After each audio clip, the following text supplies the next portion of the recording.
Registration form, fund of funds bill was launched with a corpus of 10,000 crore for 4 years. Allocation for the year 2016-17 of 1,100 crore has already been made. 35 new incubators are being established by Government of India. Annual startup fests are being held for youngsters beyond metro cities to get an opportunity and network as well. And just to add, because many of you all were with me, I visited a co-workspace in Delhi. A lot of inputs have come from startups. We are making sure that they are encouraged. Many of you all have covered this morning that the recommendation has gone from the ministry for extending the 3-year tax holiday to 7 years to the finance ministry. They shall pursue it, and there shall now be a lot more of interaction. Secretary has been going around. He's been talking with Tier 2 city startup entrepreneurs. I shall now also start moving and visiting co-workspaces just so that we have a ground picture every now and then to reinfuse newer energy for the startups to pick up. My fourth box is industrial infrastructure. Record number of 5 cluster projects under MIIUS, which is the Modified Industrial Infrastructure Upgradation Scheme, has been completed during 14-15. Revival of the Delhi-Mumbai Industrial Corridor. 4 projects are already launched. Ahmedabad-Dholera Special Investment Region in Gujarat. Shendra-Bidkin Industrial Park in Maharashtra. Integrated Industrial Township in Greater Noida. UP Integrated Industrial Township in UP. And Integrated Industrial Township in MP. The one earlier was Integrated Industrial Township in Greater Noida, UP, and the last one is Integrated Industrial Township in MP, which is that Vikram Udyogpuri. Then you have the world-class state-of-the-art exhibition cum convention center, which has been approved by the cabinet. Chennai-Bengaluru Industrial Corridor, Bengaluru-Mumbai Economic Corridor, Vizag-Chennai Industrial Corridor, which during the Global Investors Meet in Tamil Nadu in Chennai, I had announced that Vizag-Chennai Industrial Corridor will be further extended down to Thoothukudi in Tamil Nadu. Only recently, all of you all would have known that my colleague Dharmendra Pradhanji had asked that this Vizag-Chennai Industrial Corridor, which towards the south we had announced will go till Thoothukudi, he wanted that taken up north also to cover Orissa. That's a request which has come. The ministry will take cognizance of that. So many other NIMZs have also been announced, the latest one being the one for Orissa, which was announced only last week. We have cleared about 3 of them for Telangana. Each one of them, I'm just giving a back of the envelope figure, each one of them is, when completed, about to give 1.5 lakh people jobs. That is the kind of average I'm talking about for each one of these NIMZs which have been cleared. The next box, which is the 5th, I think, I would like to talk about. I'm just giving briefly a picture so that I don't have too much of an extended monologue. You can always pick up on many of the things. You're familiar with many of these. The WTO, I want to be clear that in the WTO, we stood by the Bali Declaration. And the amended plus peace clause, which was brought in after this government came in, was also made a part of the ministerial declaration so that it has all the sanctity it requires. So the Bali Agreement, which was signed in 2013 before this government came in, and the peace clause, which was obtained to correct a small anomaly which was there in the agreement, both have been reiterated by the ministerial declaration. And more importantly, for those who have a little bit of suspicion saying, oh my God, you did not really make a big noise and sound about standing by Doha, let me very clearly state, Doha developmental agenda has been completely reinforced by us. The ministerial declaration may have said that there is no unanimity, but we stood by Doha and insisted not only that it should continue, but also that all the leftover agenda of Doha developmental round should be fulfilled. So let there not be any doubts in anybody's minds about what happened in Nairobi. This is what happened, and those of you all who were with us knew about it. Um, Let me also make sure that the permanent solution for public stock holding for food grains has been reaffirmed. There is no threat, I underline, there is absolutely no threat for the PDS or the MSP, the minimum support price that we give, or the food security issues. Let that be absolutely clear. Level playing field has been obtained for Indian farmers because of export subsidies being given by many developed countries. Our farmers were at a disadvantage. And after Nairobi, we have achieved the goal of making developed countries which were giving export subsidies to instantly, immediately withdraw it.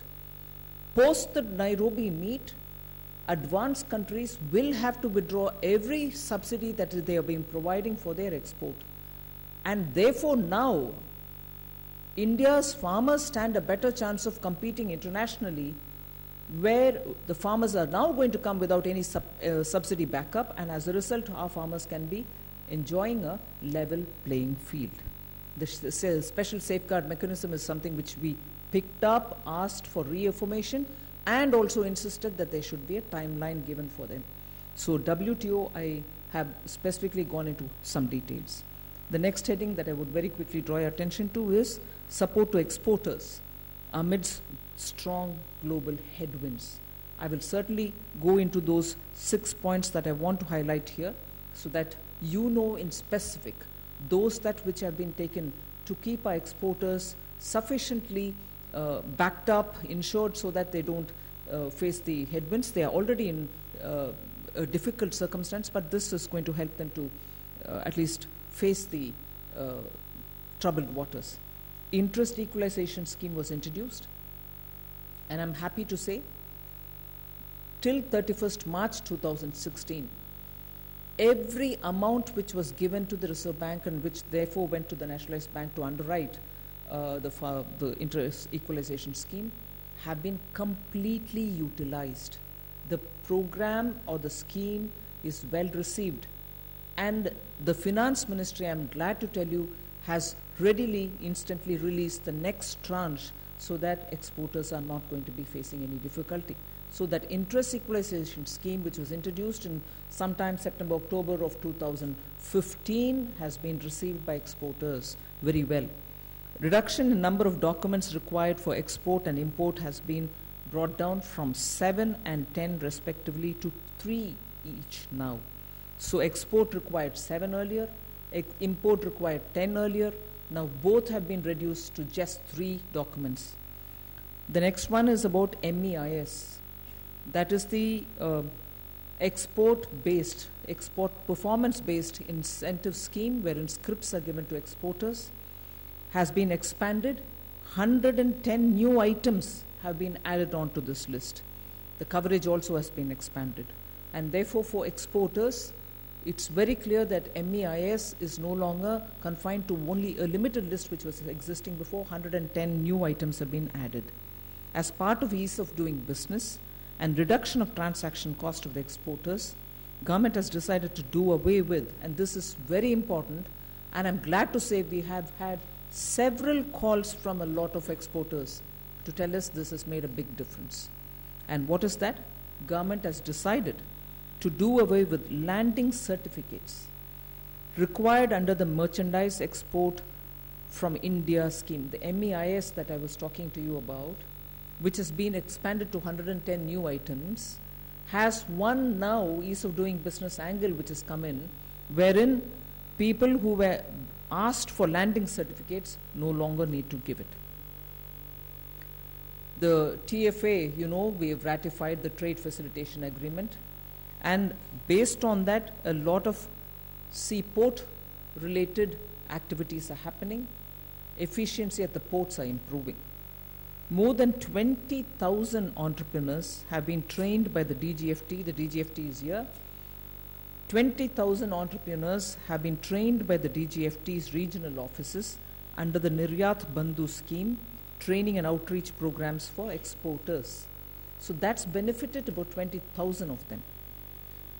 The next heading I would go to is services. The Global Exhibition on Services for the first time was organized in 2014. and successfully reorganize this year too. We've had very good participation. You know, more than 60 countries had come. Many of the B2B agreements were signed during that.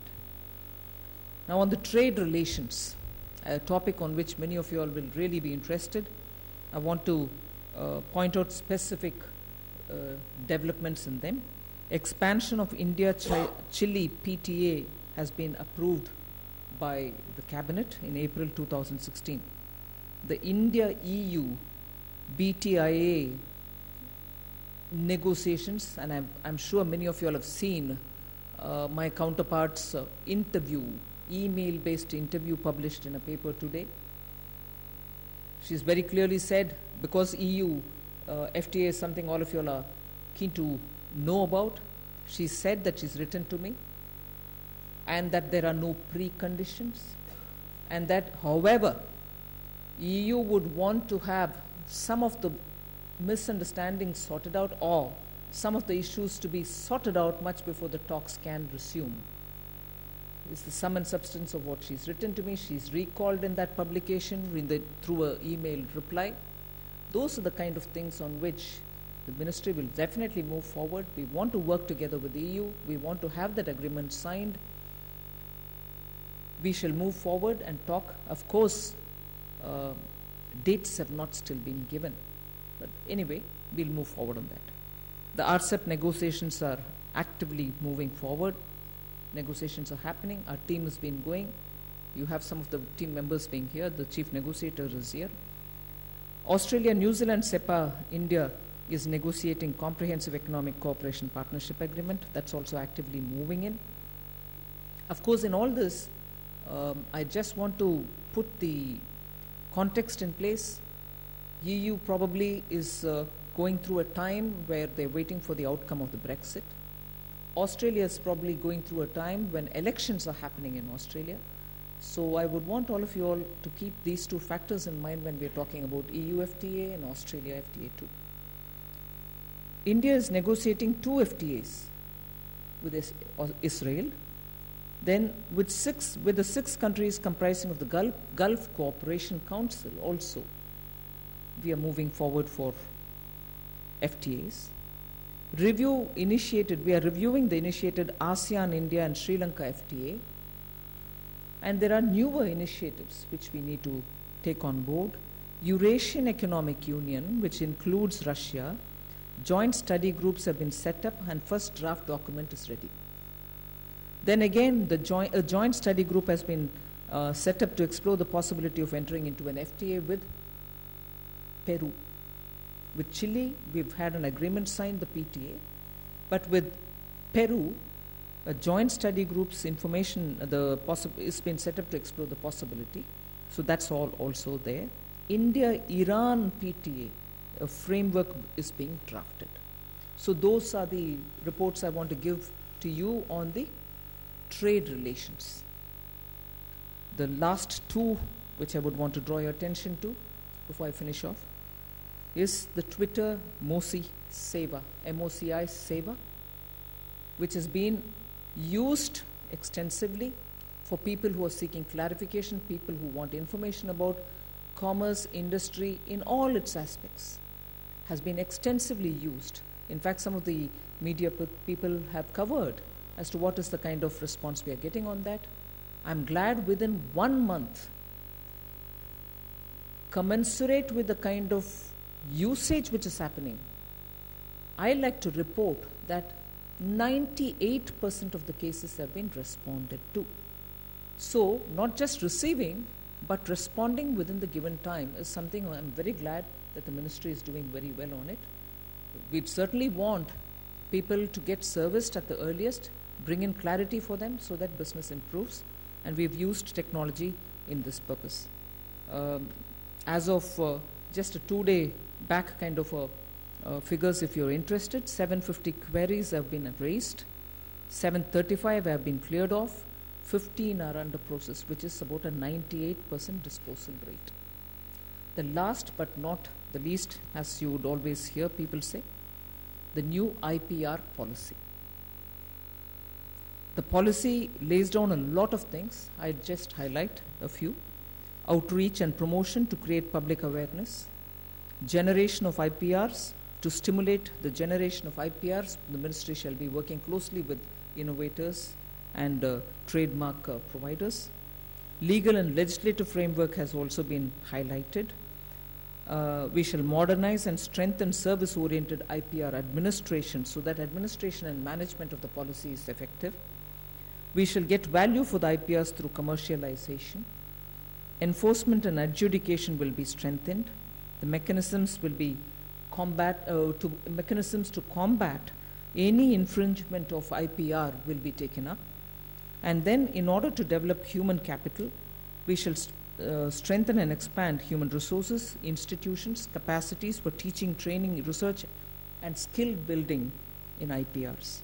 So I suppose these 10 headings under which I've just broadly mentioned about what the two departments in the Commerce and Industry Ministry has been doing, but broadly capture about the intensity of the work in the last 2 years in these two departments. And it's more India, it's more within India, it's also markets. Of course, I have not spoken about plantation, I have not spoken about the activities which are happening in the boards, how we are sustaining many of those tea estates which are in trouble. You probably came to know that after intense toing and froing and negotiating with the state government's cooperation, we have taken over some of the chai bagan which were sick in North Bengal. The coffee board, tea board, rubber board are all being looked into in such a way that we'll carefully revamp them without upsetting the existing framework, but to make them more efficient. And then, of course, with the elections coming up, which has just got completed, we couldn't announce the rubber policy. We shall come up with the rubber policy sooner. And there are such things about the boards which I can speak about, but largely, I think we have reported back to you about what we have done in the 2 years. Thank you. Thank you, Honorable Minister, Madam. Kindly raise your placards when you want to ask a question. Let's start with you. Ms. Sitharaman, this on the WTO is, on this whole issue of the negotiations on the agriculture, the food security thing. Is there any kind of coalition building that you are actively engaged in with other developing countries to get the developing country viewpoint on public stockholding and all that? And on FTAs, there are concerns being raised about loss of revenue. Is there a serious, how much is the estimated loss of revenue, and is that something which is so serious that we should be holding back on FTAs? Is there any such thinking on those lines? On the food security, I think even before Nairobi, alliances were formed, discussions were held, and the point of obtaining the peace clause, all that happened. And since in Nairobi, clarity emerged that a permanent solution will be brought up, we had demanded and obtained, I'm glad to say, that there should be a timeline for it. So I think on food security, we shall continue to have the alliance which we've had before Nairobi and strengthen that, if anything. The peace clause is with us, and we shall wait for the public stockholding to be given a permanent solution. The other question that you asked me is about the FTAs. I want to make it clear that FTAs are reviewed, and the review is a continuing process. We review every FTA. It is not as if this or that. And we understand what are the implications interacting with industry, because industry tells us as to what they are facing as a result of each FTA. That's one aspect of it. The other is revenue loss related issue. That is something which the ministry will talk with the finance also to understand if eventually, whether in a plurilateral agreement or in a bilateral agreement, if duties have to come down, and if duties have to come down to zero situation, it is certainly going to have a bearing on revenue. So we need the finance also to tell us as to what is this implication going to mean in terms of revenue loss. And that's not as if we are doing it with an intention of finishing off an FTA without concluding it. That's not the intention. The intention is to understand overall and in a comprehensive manner as to what actually it means in terms of revenue loss. Because if you were to bring down duty from some level to, say, 0 or even to 5, what does it mean in terms of loss of revenue? No, we've asked them to work it out to understand different levels. So they'll come back to us. Yeah, Anuj. Madam मेरे दो सवाल हैं. पहला जो highest हमारा trade figure जो था उसको हम फिर कितने वर्षों में प्राप्त कर पाएंगे, और पिछले साल डॉलर टर्म में तो घटा, बट क्या केजी टर्म में क्या पोजीशन थी वो बता पाएंगे. रेल मंत्री जी ने कोलकाता से मुंबई के लिए एक नई फ्रेट कॉरिडोर की बात की है. क्या उसके साथ में आप इंडस्ट्रियल कॉरिडोर की पे भी विचार कर रहे हैं? कैन आई आस्क, क्योंकि आप हिंदी में टेक्निकली मांग रहे हैं, मैं तो इतना हिंदी में ताकतवर नहीं हूँ. फिर भी एक्सपोर्ट आप सिर्फ टारगेट फुलफिल करने की दृष्टि से बात कर रहे हैं. आज माहौल दुनिया भर की है कि सबकी एक्सपोर्ट घट रही है वैल्यू टर्म्स में. मैं ये ज़रूर बोल सकती हूँ कि भारत में क्वांटिटी ऑफ एक्सपोर्ट कम नहीं हुआ है, मगर करेंसी फ्लक्चुएशन की वजह से हमारे वैल्यू रियलाइजेशन में कटौती हुई. It's come down. हाउएवर थोड़ा डिटेल्स में जानकारी देने के लिए मैं DGFT को बोलूँ, और कॉरिडोर के विषय में I like secretary industries to respond. जहाँ तक एक्सपोर्ट्स के फिगर्स है वो डॉलर टर्म्स में वैल्यूज़ में कम हुए हैं 2015-16 में, जो कि जो ग्लोबल ट्रेंड है उससे मिलता जुलता ट्रेंड है. लगभग 15% के आसपास जो गिरावट आई है. लेकिन क्वांटिटी टर्म्स में हम पूरी एग्रीगेशन नहीं कर सकते. जो एग्रीगेशन वहाँ लोअर लेवल पे होती है इंडिविजुअल कमोडिटी वाइज. जैसे विभिन्न जो प्रोडक्ट्स हैं उनको जोड़ना संभव नहीं है, क्योंकि उनकी कमोडिटी यूनिट्स फ़र्क हैं, और वैसे भी apples and oranges can not be combined. So we have the quantity figures only at a very disaggregated level, and there is increase in most items, and in some areas there may be a decline also, but the position in quantity terms is much better than the overall position in value terms. और इसमें एक और महत्वपूर्ण बात ये है कि जहाँ तक रुपयों में फिगर है, क्योंकि हमारा जो एक्सपोर्टर्स हैं उनको मेनली रुपी इनकम से मतलब है. Ultimately how many rupees do they get in rupee terms. If you don't count the petroleum sector में दुनिया भर में बहुत गिरावट आई है वैल्यूज़ में. रुपी टर्म्स में गिरावट सिर्फ 2.06% है 2015-16 में. तो उस दृष्टिकोण से देखा जाए तो स्थिति बेहतर है बजाय कि डॉलर टर्म्स में. But if you leave out petroleum जी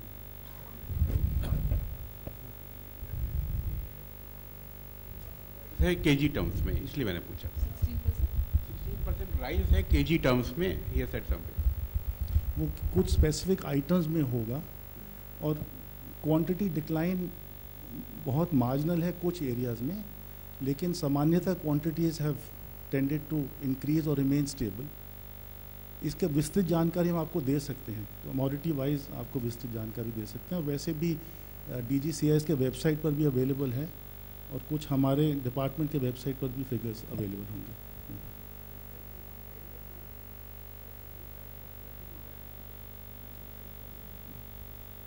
इसमें जस्ट वन मोर, हम इसीलिए एक डैशबोर्ड भी लॉन्च किए हैं. आप सबके सामने ही हुआ. इनिशियली उसमें कुछ कठिनाई थे, but that has been sorted out. So item wise quantity कितना, आइटम वाइज वैल्यू रियलाइजेशन कितना, उसमें से आ जाएगा कि कौन सी कंट्री से ये लाभ आ रही है, कौन सी कंट्री को एक्सपोर्ट हो रही है, ये सब विस्तार से. मगर DGFT के पॉइंट गेट्स रीइंफोर्स्ड आपके ऑब्जर्वेशन से. आइटम वाइज इसको जोड़ना मुश्किल है. कई आइटम्स केजी के हिसाब से जाता है और टन्स के हिसाब से जाता है, कई आइटम्स डजन्स के, कार्टन्स के. सो इसमें आइटम वाइज देखने में आपको पिक्चर आ जाएगा, मगर कुल मिलाकर पिक्चर देना डॉलर और रुपी रियलाइजेशन में या तो बाय कंट्री देना, यही पॉसिबल होगा।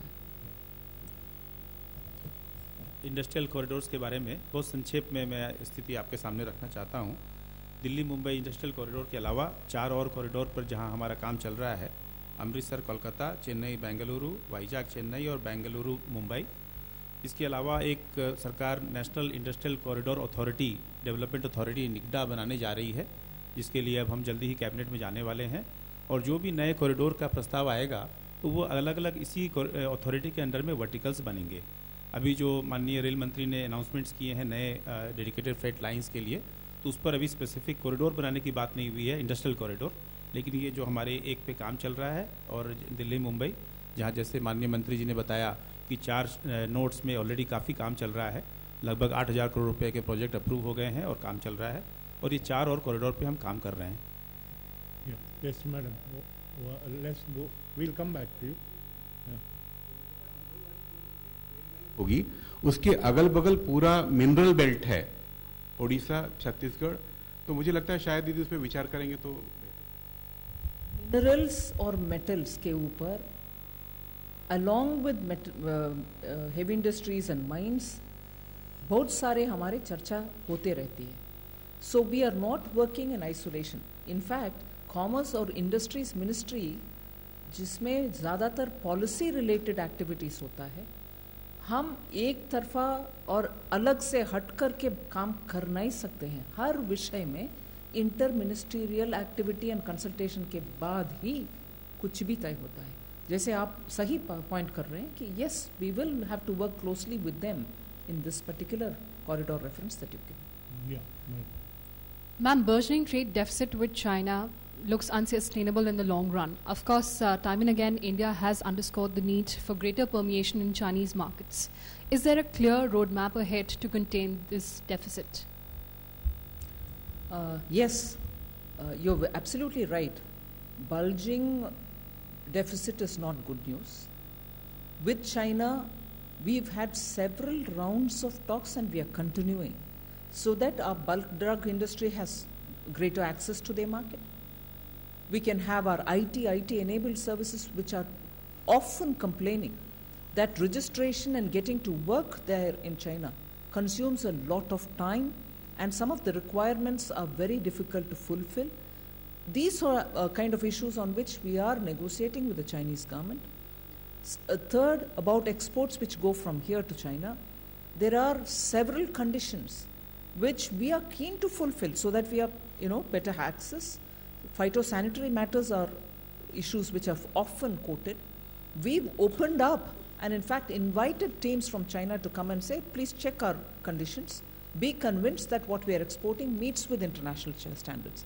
So with the Chinese, specifically on our industries getting greater access to the Chinese market, there is a lot of effort at different levels.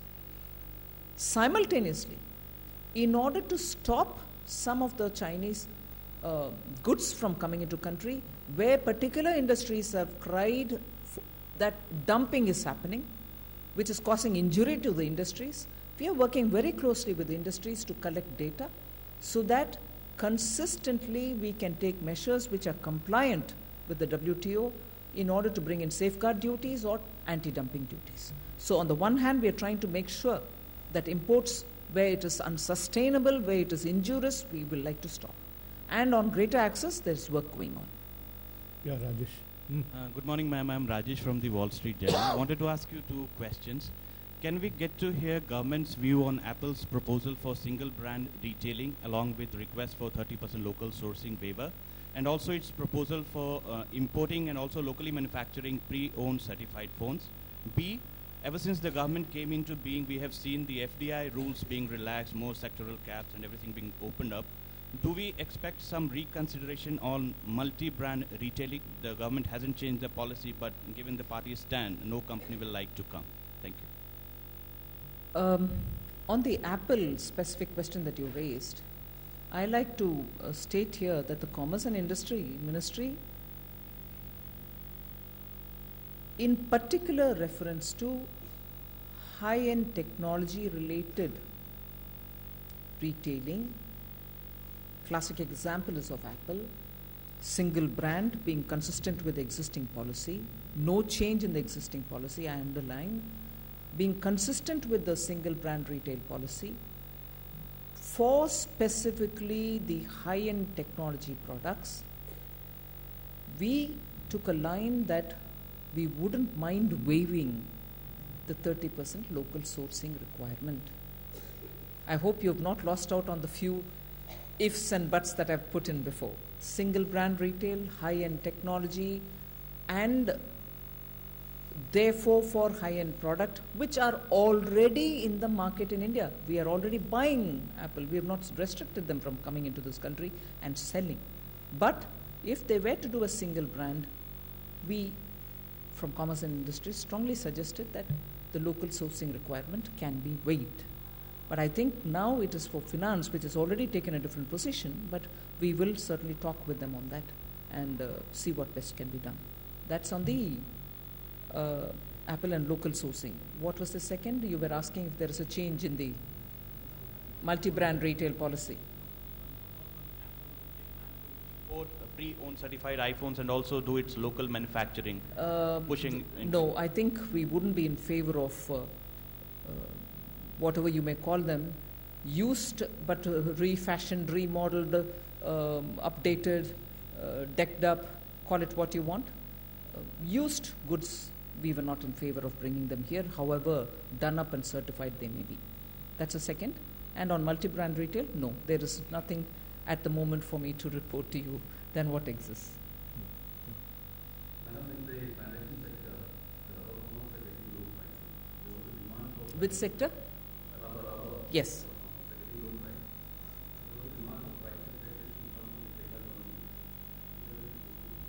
government. Well, there was a progress. In fact, I've had several rounds of meetings with members of parliament who specifically come from rubber growing areas. We've had quite a few discussions. In fact, after that, we've even looked at bringing an insurance policy for farmers when price crashes, when crops suffer. Insurance policy is being pilot tested.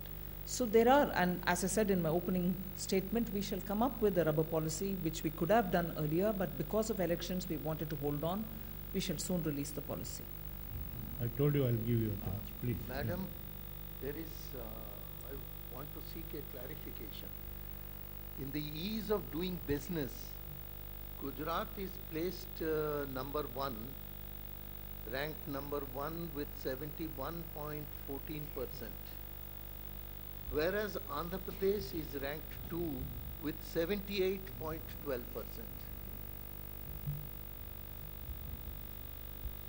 Yes? So whose rank is 1 and whose rank is 2? Page number 9.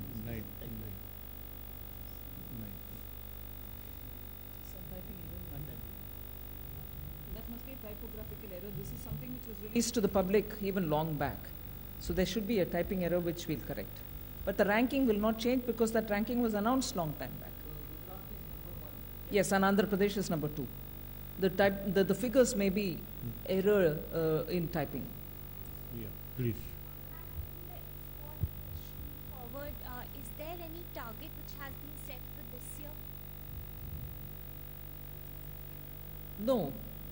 No setting targets. I think we should clearly see that the exporters don't suffer because of the global situation. We shall help them as much as they require and improve their performance. We are not setting targets. Yeah. Ma'am, on the issue of disputes with US, there's one issue of the visa fee hike. Now that the consultations are done, what will be India's way forward? And secondly, ma'am, on the solar dispute where India is to appeal and was also going to go ahead with 16 cases, is there a scope for out-of-court sort of settlement where India and US can come to an agreement? In both the issues relating to the visa dispute as well as the solar matter, we are engaging with the United States. Our first effort will be to try and resolve the issues so that the perspective from where we are coming is understood. In the event that we are not able to reach an agreement or to an understanding, then I believe that we would take the matter further, and that's very clear, and we have so stated. Yes, Sapna. Ma'am, you just mentioned about the Apple case, wherein there was a very strong in your ministry to waive the 30% norm. You have also indicated that probably you would like to take the matter again with, Finance Ministry. So, would it be more of a, a wider discussion, or specific to the high-end technology, the cutting-edge technology matter, and any other things that we are thinking about in terms of further relaxation of the FDI policy? Any particular sectors that we are looking at? Something that we can expect over the next couple of months? See, I want to first of all explain that the position that we are taking on the local sourcing requirement as regards Apple relates to the high-end technology related products, and that is in retail. We are not talking about the policy being altered or anything when it is a mere manufacturing in India business. Let that clarity be first of all clearly laid out, because after all we are buying these products already in the market, and we are buying even knowing very well that there is no local sourced material in it already. It is not that we are talking about manufacturing in India. Let there be a distinction made very clearly. That's one. The second is about, are we opening up more areas? Well, at this point I have nothing more to add. Yeah. Yes, the gentleman there. Yeah. Good morning. I am Manoj Kumar from Reuters News Agency. I have two questions. One, there are reports that Indian exporters, particularly this pharmaceutical sector, is facing problem in getting payments from Venezuela. So, and Indian government was in talks with Venezuela to have a rupee deal so that it could be repaid, adjusted against the oil payments. So, what is the status on that? Have we heard anything from Venezuela? And secondly, about the reports that Indian government and Indonesian government is talking to have a non-basmati rice exports deal. So what is the status of it? Thank you, sir. On the payments to in the pharma sector, actually not just with Venezuela, there are other countries, Sudan, etc., Nigeria, where our pharma exporters are facing difficulties in payments because of the internal issues of those countries. In all those countries, we are engaging with the government. In the case of Venezuela, where there has been a fair period of engagement, we are also in conversation with the Reserve Bank of India to see if an appropriate mechanism could be devised, along with the RBI's assistance and the Finance Ministry's assistance, to see that the payments are in some sense protected. But that's a work in progress.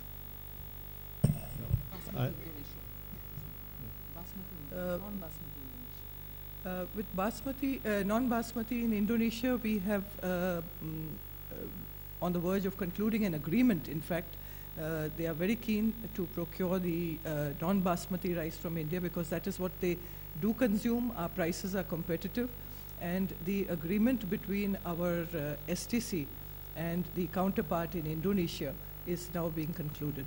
So we will have a firm agreement for movement of non-basmati rice to Indonesia. I can take one more question if you have. Otherwise, yeah. One thing I want to add, which I didn't mention, which none of you all have raised, but I think it's important. I was in Myanmar recently. Among many other things that we spoke there, I think one thing I need to draw your attention, and it is very important.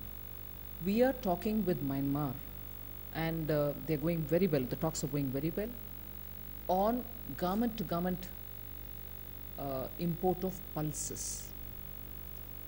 We understand, and that's important for us to know, that globally, of course, from various countries we import pulses. This is not this is not just after 2014. Pulses have been imported in this country because we produce far lesser than what we consume.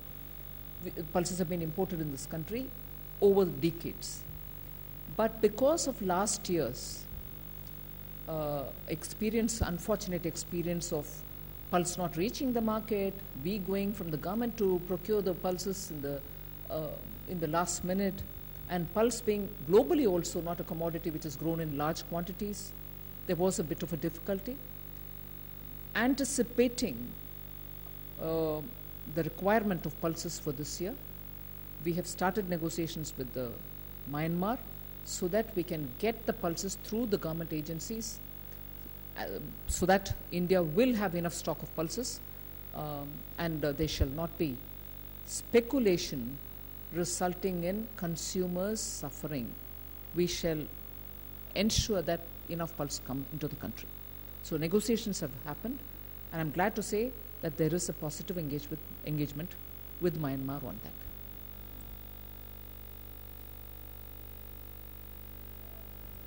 We are distributing two documents, one for commerce and one for industry, which I'm sure you got it. Other than this, we shall also be putting an e-book out. Late this evening, it'll be, the updated version will be available. For commerce, I think I'm showing a printed version, but that wasn't the idea. The e-book is already out. You can have a look at it. That'll, through links as the e-book works, for each topic, through further links and connection, you can go deep into every topic that you want to know about. Industries also will be up, so the e-books can help you to look at and keep up to date on what we want to report to you. You want to ask? There was a proposal that was to be sent to the Finance Ministry. What exactly are we proposing, ma'am? What is the status of that? By when do we see securitization of IP happening? Sorry, could you repeat the question? One of the things in the IP policy is the securitization of IP so that people can realize the value of IP. So how are we going to make that actually possible? It was mentioned to us earlier that you're going to talk to RBI and Finance Ministry to recognize it as an instrument or whatever. If you can elaborate on that, sir. No, this policy has been just approved. We will be discussing with RBI and other agencies and other stakeholders about how to take this forward, and then we will come out with more details. Yeah. On behalf of PIP, Madam, we thank you for being here, patiently answering questions and giving a comprehensive brief. And thanks for all the secretaries. And thank you, friends. Please join us on the 4th floor for tea. Thank you.